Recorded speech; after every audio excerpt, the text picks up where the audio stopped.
LK music Maithili को subscribe करने के लिए लाल बटन को जरूर दबाएं और बेल आइकन को दबाना ना भूलें।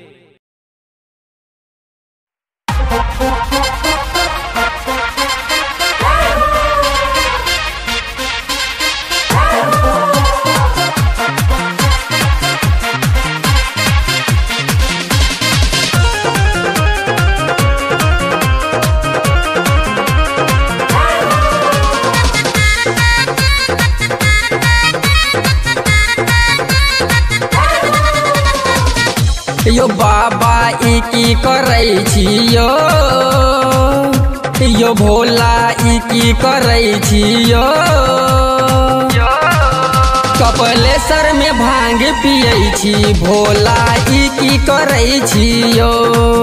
मदनेश्वर में गांजा मलै छी बाबा ई की करै छियो।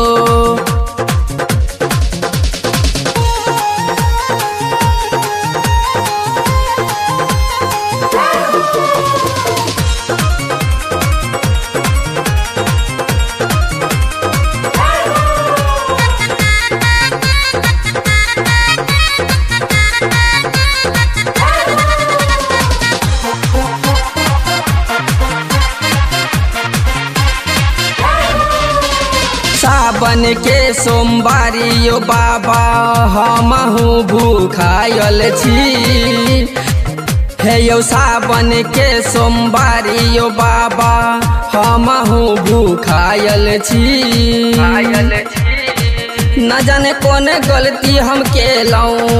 न जाने कौन गलती हम केलौं आहा नहीं दर्शन दै छियो बाबा ई की करै छियो मदनेश्वर में गांजा मलै छी बाबा ई की करै छियो मदनेश्वर में गांजा मलै छी बाबा ई की करै छियो।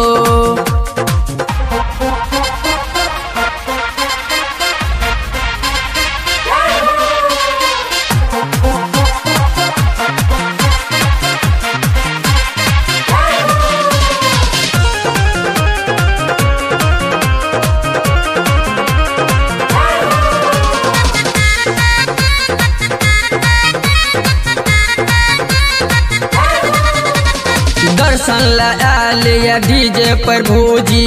अहाँ नहीं आँख खोलै छियो हे यो दर्शन लालिया राजू भैया जी अहाँ नहीं आँख खोलै छियो पूजे बसंत अहीं के भोला पूजे बसंत अहीं के भोला अहाँ हराल रहै छियो भोला ई की करै छियो मदनेश्वर में भांग पियै छियो भोला ई की करै छियो कपिलेश्वर में गांजा मलै छियो भोला ई की करै छियो।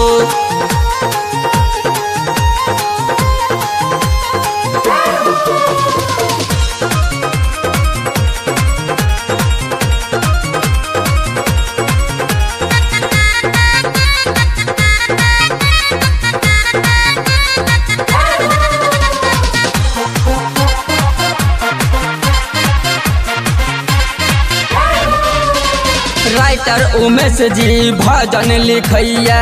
गाबैया राजकुमार यो राइटर उमेश जी भजन लिखैया गाबैया राजकुमार यो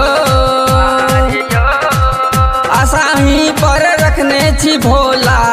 आसाही पर रखने छी भोला अहाँ घूमै छी विदेशर यो बाबा ई की करै छियो कपिलेश्वर में भांग पियै छियो भोला ई की करै छियो मदनेश्वर में गांजा मलै छी बाबा ई की करै छियो मदनेश्वर में गांजा मलै छी बाबा ई की करै छियो।